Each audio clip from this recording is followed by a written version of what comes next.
Banaye mugamba mutabagalwa balungi abeekumira kusenga face 256 mbaniriza ati nate olunaku olwaleero kansubira muli bulungi yonna gye musinziire okubeera nga mundaba oba nga mumpuliriza.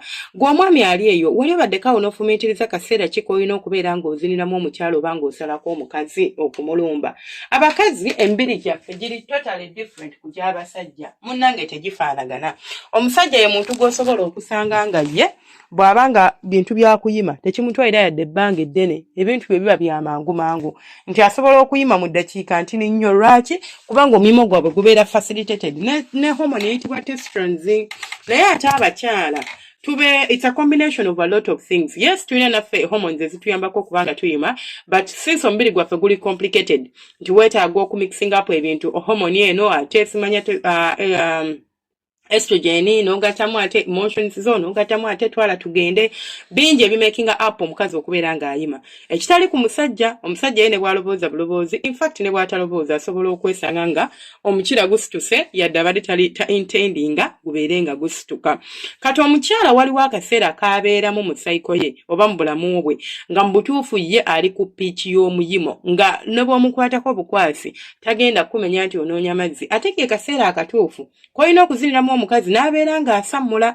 mwabaagala okutuusa ku bakazi ku ntikko simanjagala kulaba ku mazzi oluusi mulumba abakyala mu budde obukyamu oba mu kaseera akakyamu akaseera akasooka mwena ke musinga okutegeera ke ka ovulation kana akaseera katuukawo ng'omukyala yaakava mu nsonga ngenda kubapimiramu naye kati kambagereze nti for example omukazi bw'abanga leero nenva mu nsonga leero olunaku lwakumeka leero lwendikodinze no odi olunaku lwakuna lunaku lwakusatu n'obala nti nvuddemu leero n'obala nti olwokuna olwokutaano olw'omukaaga sande mande z'ennaku nga 5 kati ennaku eziddako awo omukyala ate aba agenda mu ovulation obalawo ennaku endala nga 2 oba 3 omukazi n'ata ejjiirye oba jjine litambula lasting up for 12 hours then after there naddamu abeera akyali mu ovulation period nti ali mu fertility window ye ziba nnaku nga 65 naye zino zembala enzibala ku mukyala alina ennaku ze tuyita 28 abakyala bavaaringa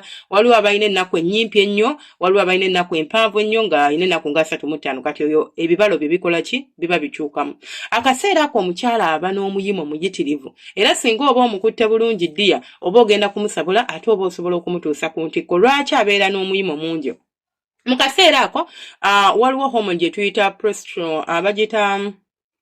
progesterone ebeera eri ku piiki yaayo like ekikinga in ate ebeera ng'eproducingibwa mu bungi eyambako omukyala oba aidinga omukyala mu kuyima ate at the same time ne estrogen levels zo ziraisinga kati awo omukyala aba tagenda kumenya omuyimo guba automatic nti aba nagwo ne woba tomukutteeko ne woba talobooza ku byakwezina emma neebeera etobye ate abeera alina obwagazi teri kinyuma nga kuzina mukazi ng'alina obwagazi baddiya teri kinyuma kubanga buli kimu aba akyenyigiramu kubanga aba akyagala aba akifiiringa aba akiwoomerwa ekirala ekisobola okubeera nga oba akaseera akalala akaleetera omukyala okubeera ng'ali mu kuyima kwe kubeera ng'ate ali mu nsonga abakazi bayima nnyo nga bageze mu periods zaabwe naye nga nze senga face suggesting oba siwagira nnyo bintu byakuzina mana ng'omukyala ali mu nsonga because first of all nze gyendi I feel like it's not clean and ekirala oba ovudde ku kya cleanness it's not good owanga ate n'omukazi singa omusanga ng'ebintu bino abitegeera asobola okwesibako n'akulogera awo so mwegendereze ebyokuzinazina abakazi nga bali muki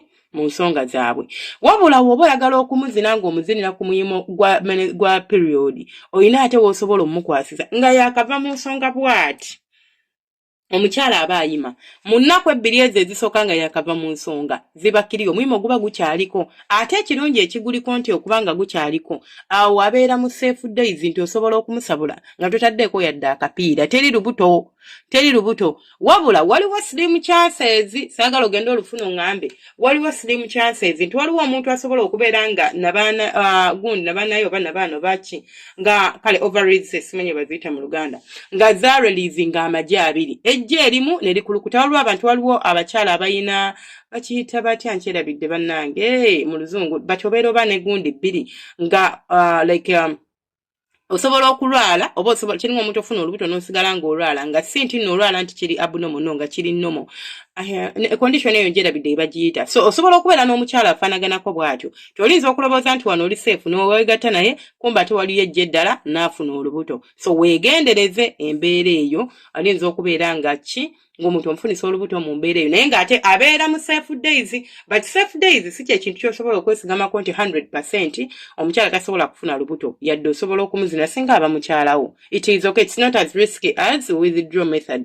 Kiri okay. So awo nawo omukazi abeera akyayina obwagazi ennaku ezebbiri ezisooka nga yakava mu nsonga sabula ekintu omukazi agenda kuba anyumirwa.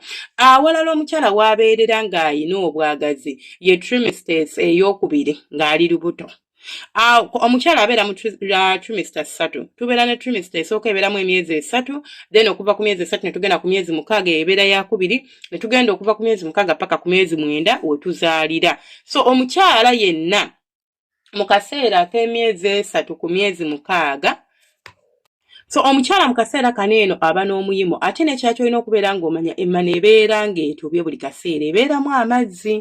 Lwaki emmana y'omukyala ebeera etobye? Homoni zibeera waggulu nga bw'okiwulira.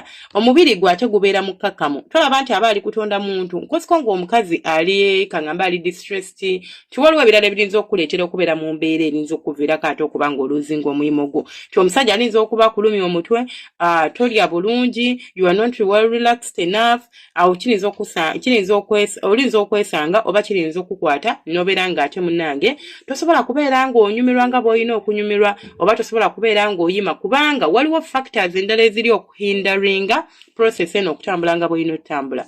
But if all is set nga buli kimu kitambula bulungi, dear, mu trimester ey'okubiri omukyala kiriya wali wonna abeera ng'ayina omuyimo ogutagambika. Then n'akaseera akalala ke kaseera ng'omukyala agenda mu menopause. Omukyala ng'agenda menopause ekisookera ddala omukazi waba agenda menopause omuyimo gugenda, appetite obwagazi buggwaawo kasita ogenda menopause.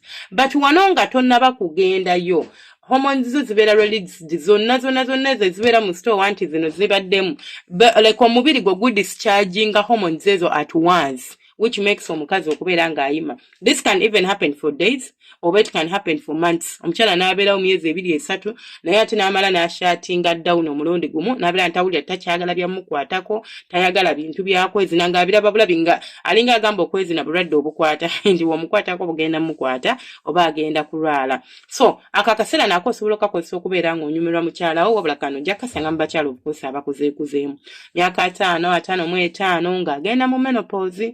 Obula ekyokuba nti omukyala ogeze menopause n'obeera nti tokyalina bwagazi tekikuleetera ate kugamba nti ebyokwezina kambiveeko, nedda mukwano. Onoonya ku ddagala ne wejjanjaba. Eddagala gye liri egganda, eddagala ezzungu gye liri basobola okuwa supplements n'obeera ng'osobola okuproducinga hormones zineeno buto n'obeera nga teweekwasa nti munnange ate nze ate tebijja kubeera nga bikuyamba, obufumbo bujja kuggwawo. Kye mulaba abasajja abasinga abangi abakulu balinayo babuyita batya buside cheek. Lwaki? Because mu ababa pushing okubufuna. Gwogenda n'olobooza nti gwe kubanga tolina bwagazi n'omusajja talina bwagazi, ani akugambye? Omusajja yajja sigala ng'ayoya era ng'ayagala. Kati kiri gy'oli okutegeera nti omwami wange munnange nena omubeereramu n'embeera ng'asobola okubeera nga muyambako n'abeera ng'anyumirwa ensonga z'okwegatta nga ngenda mu ddwaliro ne bampa ku ddagala oba nga ngenda mu bahabo ne bampayo ku ddagala n'ennywako. Bebyo ebyange nsigadde nze Senga 5256 mwebale kubeera nga munnange mwekuumirako, mwebale akadde kammwe, nsaba Omukama abampeere kye musinga okwagala. Mubeere bulungi, mweraba.